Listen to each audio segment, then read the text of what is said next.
Stress causes disease, and having a disease causes stress. So you're in this constant loop of stress. So, as a type 1 diabetic, is having diabetes making me more stressed? I think it is. I think it's directly contributing to my chronic stress. And I have this trap that keeps elevating and causing tension down my neck to about here on my back. So, what our bodies does is it finds the weakest point and it puts the pain there. So, I injured my shoulder years ago, and that's my weak point. And but how can we reduce our stress with this chronic disease that we're told we're going to be stuck with for the rest of our lives? We're trying to not think about having diabetes, but how can I not? Every morning when I wake up, the first thing I do is go downstairs and check my blood sugar because I need to know where I'm at. Because if I don't find my baseline for that morning, I could easily inject too much insulin or not enough. And then I'm not going to feel right all day. So it's like start off first thing. Oh, reminder, you have diabetes. And I don't want to remind myself of that. I don't want to think about it all the time, but I have no choice.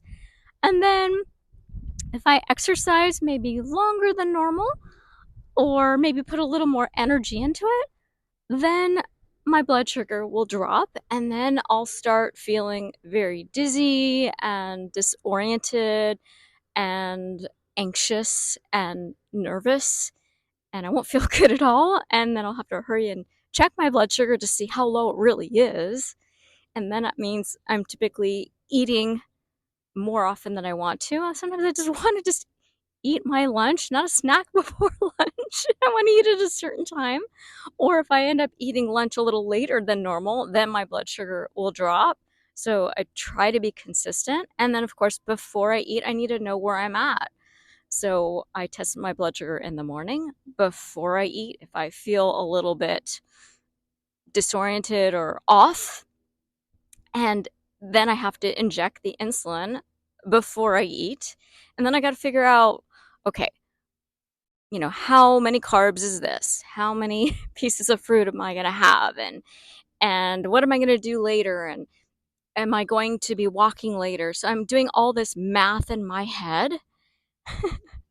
So it's like constant reminders, and then I'm hungry later, a couple hours later, and I'm reminded because my blood sugar's low and or it's high, and then I feel like a kid who's had too much sugar because this blood sugar's in my bloodstream, and I feel hyper and I feel a little bit anxious also, and I just don't feel good. I don't feel, and I'm a little bit thirsty. So then I have to check my blood sugar and test again, and then test before lunch. And I'm trying to test before I go to bed. So I'm not getting very low blood sugars and waking up at 10 at night or 10:30 and then running downstairs with really low blood sugars. I've had them, I think the lowest I've had it was 32, which is insanely low. And and when it gets really low like that, around 40 or less, I've noticed that on my tongue, I can't taste food that I'm eating with very low blood sugars. It's almost as if I'm tasting tin or like a metal, like aluminum, and I'm eating food and I can't taste it, which sucks. But yeah, constant reminders. And then when my blood sugar is low or high, it's like my body's reminding me by tensing up my muscles, and it's just this tension, and it's miserable. So are you feeling this too? So I'm constantly reminded, oh, you're sick, you have a disease, which really sucks, and I just want to, like, they say your disease doesn't define you, but it kind of does. I have to, take my medicine with me and my glucose, monitor and everything like that. And people say, well, get a CGM. So I have a movie. I have a video that I created about me trying a CGM and why it does not work for me and makes me more stressed. So I'll put that video on the end screen and then you could decide whether you agree with me or not. So, but I've found recently some strategies that have helped me reduce the stress, and you can try them to see if it will work for you too. So, what I've learned is that even though I get 8 hours of sleep about every night, it's the amount of sleep you get, how well you sleep, will increase or reduce your stress. It's really important to get consistent sleep, good sleep throughout the night, which will help you with your day to day and help you lower your stress. So I thought, all right, well, I will go to bed every night at 8:30, which I don't like to do. I like sleeping later, but it's a good time to go to sleep. And same time every night. And then I eat as early as I can. So my goal is around 5. I'm not always good about that. I definitely eat before 6. So, and I try to eat early, and then that way my body has done most of the digesting before I go to sleep. That will help me with a good night's sleep. So I go to bed at 8:30, and then I wake up around 5 every morning.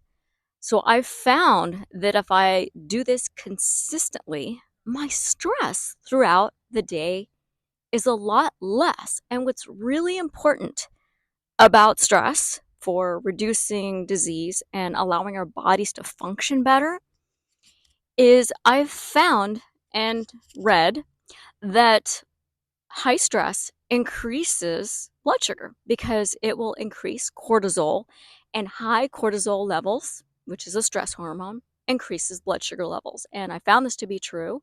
And since lowering stress, I have to inject less insulin, which is fantastic. Less toxic medicine, the better. Of course, only take what you need. We do need it. And yeah, so I have to get to take less insulin. My body is less tense. And if I don't sleep well, like last night, didn't sleep so great because my cat kept waking me up. She was playing and meowing and jumping all over the place. So I didn't sleep so great. And I also, which contributed it, I had a little snack before I went to bed, an hour before. I was still hungry. I probably just should have eaten more for breakfast. So I feel more tension today, especially this trap. And it's not a muscle thing. It's not a mobility thing. It's not an injury that still needs to be repaired. It's emotional stress leads to physical impairments and stress. Once I'm calm, this trap is relaxed and it feels much better. So those two things, eating early, going to bed early and consistently. And then another thing that I found really helpful, and this surprised me, is I bought one of these TENS machine, TENS. It's cheap. It's about $35 on Amazon. There's all these different ones. So what I've been doing is I've been putting the little sticky parts where my body is tense. And I have a video here of my husband. He's got some issues he had a knee injury. And so he's been putting it on his leg and it's been helping him with stress. And so his physical injury might be emotionally induced. So, because emotional injuries can lead to physical pain and physical problems. It's really interesting because the mind and the body are absolutely affected. Because if you think about how if you're stressed and someone aggravates you, you just don't feel good. And you might have like your throat might hurt, you might feel tension in your jaw. So this stuff's real. So it's really important to lower stress. So that TENS machine, I don't really want to give you the one that I did because it's, I'm sure there's better ones. Just find one that works for you. And then also when I'm stressed, I try to remind myself, just let it go. Let it go. And I created a guided meditation video for myself just to remind myself all the good things and what I need to concentrate on. And I have it's videos of that I took of the beach when we went walking and my mom's beautiful garden along with positive affirmations. So I'll put that on the end screen as well. And another thing that's really important is to avoid foods that cause us inflammation and causes us to take more insulin. So I don't know if you can see my shirt. It says dairy is done. Doctors that have been looking into the research on how dairy impacts the body have pretty much said that parents should avoid giving dairy to their children because it's been implicated in causing type 1 diabetes. Really interesting stuff. And as adults, it's a good idea to avoid it. There's so many hormones in dairy, the animals' hormones, the cow's hormones, natural hormones, and the hormones that are given to these animals when we drink their milk or consume cheese. We're consuming all the hormones and it's disrupting our hormones. And insulin is a hormone. So that's really fascinating. I really think people really just need to avoid eating anything from a cow because you're drinking the cow's milk and consuming the cow's protein. So, and it's most likely the protein from the animal that's causing the autoimmune response. So you can check out this wonderful nonprofit. It's called Switch for Good, and yeah, just check it out and let me know if you have any questions.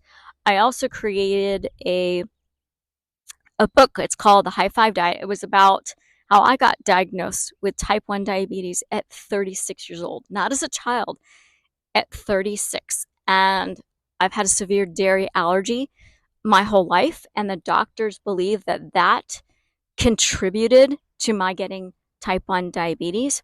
And when I was younger, now I didn't know this until my mom told me later in life, actually just a few years ago, she told me that when I was younger, now I used to have blood sugar issues when I was younger. I would actually have very low blood sugars. And my general doctor told my mom, he pulled her aside and said to her quietly, where I couldn't hear, I think your daughter will end up with diabetes when she's older. That's amazing. And I wish I had known that a long time ago. I guess not that it would have made any difference, but I think that's really fascinating. So, in my book, The High Five Diet, I talk about my life as when I was young, how I had to deal with my dairy allergy, how I had to deal with type 1 diabetes, and all the diets that I tried, and the results and how I felt about each. And right now, I take on average about 15 units of insulin per day. And when I started, I was given fast acting and long acting. And now I no longer take long acting insulin. I just take the fast acting insulin. And I definitely believe it has to do with my diet change.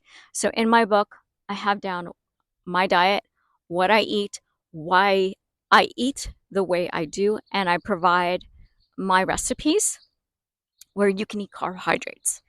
And I started out limiting my carbohydrates, and I was eating, I guess, about 135 to 150 grams of carbohydrates per day. I was limiting them. I was counting my carbs. I still count carbs, but I was only eating like about 135 to 150 grams of carbohydrates per day. Now I eat more than double. I eat between 250 and 300 grams of carbohydrates per day with the same amount of insulin and sometimes less. So back then I was injecting 15 to 20 units of insulin in addition to the long acting insulin. Now I no longer inject the long acting insulin, the background insulin. I only use the fast acting insulin and only 15 units of insulin per day.